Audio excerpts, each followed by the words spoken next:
Magandang araw. Ako po Sir T. Madalas po nilang tawagin Sir Pogi. Nandito po ako sa isang sangyupan dito sa Balayan, Batangas.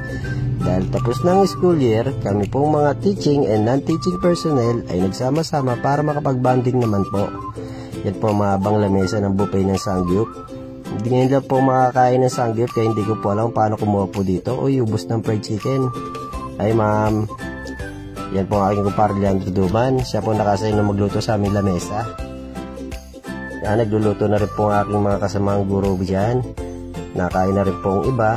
Kaya tara, kain tayo. Makakailang balik kaya ako. Una. Okay, tapos na. Pangalawa. Ay, mga pork ko kaya dyan. Pork, beef. Merong lettuce.